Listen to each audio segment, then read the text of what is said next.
എന്നെ ചതിക്കായിരുന്നു ചേച്ചി. സിന്ധു, നിങ്ങളെന്ന് ഉപദേശിച്ചപ്പോ എന്റെ ചേച്ചിയുടെ മുമ്പിൽ വെച്ച് ഞാൻ ഹേർട്ട് ചെയ്ത് സംസാരിച്ചു.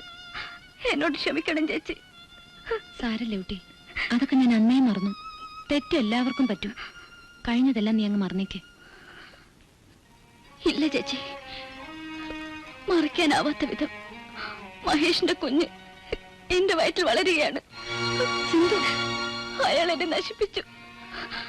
എന്റെ ചേച്ചി, മുത്തശ്ശൻ, അവരുടെയൊക്കെ മുമ്പ് ഞാൻ എങ്ങനെ നിൽക്കും? ഇവിടെ ഞാൻ എങ്ങനെ കഴിയും? ഇനി എനിക്കൊരു ജീവിതമല്ല ചേച്ചി. നോക്കൂ, നീ ബുദ്ധിമോശമൊന്നും കാണിക്കരുത്. ഇല്ല ചേച്ചി, നിങ്ങൾ ഉദ്ദേശിക്കുന്ന തരത്തിൽ ഞാൻ ആത്മഹത്യ ചെയ്യില്ല. അത്രയ്ക്ക് ഭീരുവല്ല ഞാൻ. മഹേഷിനോട് ഞാനിത് ചോദിക്കും.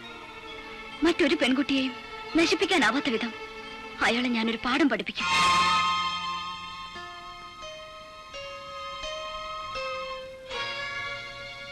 മഹേഷിന്റെ വിവാഹം നടത്തിക്കില്ലെന്ന് പറഞ്ഞാണ് സിന്ധു പോയത്. ആ കുട്ടിയുടെ സ്വഭാവം എനിക്കറിയാം. വാശിക്കാരിയാണ് അവൾ. ദേവൻ, എനിക്കെന്തോ പേടി തോന്നുന്നു. ചേട്ടൻ അറിയാമല്ലോ, ഇന്നലെ വരെ എന്റെ മകൾക്ക് മഹേഷ് എന്ന് പറഞ്ഞാൽ ജീവനായിരുന്നു. പെട്ടെന്ന് അവളുടെ മനസ്സ് മാറിയത് എനിക്ക് മനസ്സിലാവുന്നില്ല. എടോ, തന്റെ പോലീസ് ബുദ്ധി എന്റെ നേർക്കെടുക്കരുത്. മകളെ മഹേഷിനെ കൊണ്ട് കല്യാണം കഴിപ്പിക്കാമെന്ന് അണ്ടർസ്റ്റാൻഡിംഗിനല്ലേ അവളുടെ പേരിൽ ഞങ്ങൾ രശ്മി കെമിക്കൽസ് പണം മുടക്കിയത്? അത് സ്വന്തമാക്കി. എന്നിട്ടിപ്പോ ഞങ്ങളെ പുറത്തിറക്കാനാണ് ഉദ്ദേശം? ചേട്ടൻ എന്തറിഞ്ഞിട്ടായി പറയുന്നത്? അവൾക്ക് സമ്മതമല്ലെങ്കിൽ ഞാൻ എന്ത് ചെയ്യും? അതിന്റെ കാരണമാണ് ചോദിക്കുന്നത്. ഞാൻ പറയാം. പല പെൺകുട്ടികളുമായി മഹേഷ് അടുത്ത് പെരുമാറുന്നത് ഞാൻ കണ്ടിട്ടുണ്ട്.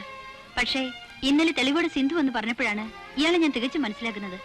ഇങ്ങനെ ഒരാളെ വിവാഹം കഴിക്കാൻ എനിക്ക് സമ്മതമല്ല. രശ്മി, ആരെങ്കിലും പറയുന്നത് കേട്ട് നീ എന്നെ ആക്ഷേപിച്ചാലുണ്ടല്ലോ. ആരെങ്കിലുമല്ല, ആവശ്യം കഴിഞ്ഞ് നിങ്ങൾ ഉപേക്ഷിച്ച സിന്ധു, നിങ്ങൾ കാരണം ഗർഭിണിയായ ആ പാവം പെണ്ണ്. എടി, തോന്നിവാസം പറഞ്ഞ നിന്നെ ഞാൻ. മഹേഷ്,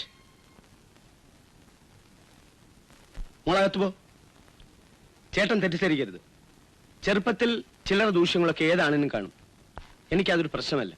എന്നാൽ എന്റെ മകളെ കല്യാണപ്പന്തലിലേക്ക് ഇറക്കുമ്പോൾ കെട്ടാൻ പോകുന്ന ചെറുക്കൻ തന്റെ കുഞ്ഞിന്റെ തന്തയാണെന്ന് പറഞ്ഞ് വേറൊരുത്തി വന്നാൽ കഷ്ടമല്ലേ? ചേട്ടൻ എന്റെ പൊസിഷൻ ഒന്ന് ആലോചിച്ച് നോക്കൂ. ശരിയാണ്.